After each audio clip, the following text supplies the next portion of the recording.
The president has often struggled with that unofficial but important role of consoler in chief. You remember his response to one of the hurricanes that hit Puerto Rico when he went down there and he sort of threw out paper towels as if he was, shooting mock basketballs in an arcade. Cliche, but it's true. We think of our presidents in times of crisis as a consoler in chief. We turn to them as a nation that is perhaps struggling, suffering, terrified of what the coronavirus means to them, and look for not just, specific responses and leadership and management, but we look to them to acknowledge the suffering. Monday's briefing was striking because, it was about over a month into this pandemic. It was on a day when the death toll in the United States alone ticked up past 23,000. It was during a period where, more than 16 million people filed for unemployment. The president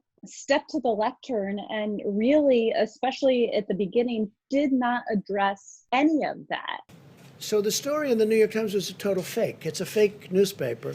And someday, hopefully in 5 years when I'm not here, those papers are all going out of business because nobody's going to want to read them. But now they like them because they write about me. Now, Joe Biden said he's a racist. Call me a racist. Since then, Joe Biden agrees that that President Trump was right.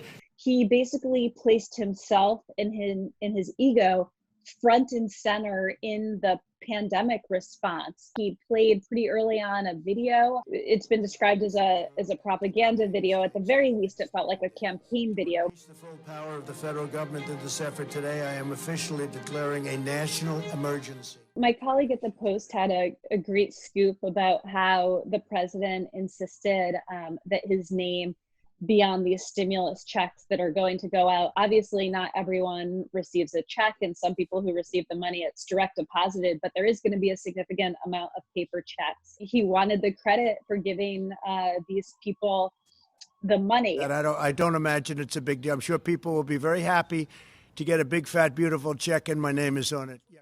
Doing so is going to slow down how quickly these checks get to people who desperately need them. To be clear, it's slowing it down just by a couple of days. But if you are one of these 16 million people unemployed, those people would say it's tough to justify a delay. The president just historically has always made everything about himself. He did that before he got into politics. It's just sort of his ethos. And in some ways, it served him quite well. I think the part that feels jarring and incongruous is making everything about himself against this backdrop of a pandemic and so much human suffering.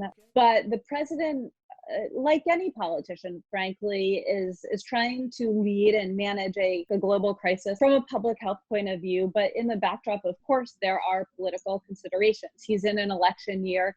He has overtly tied his chances of reelection to the economy, which was quite strong before coronavirus hit. And he has an understanding, or at least a fear, that if the economy does not pick up, if 16 million Americans are out of work, traditionally they do not vote for the incumbent. They vote for the challenger.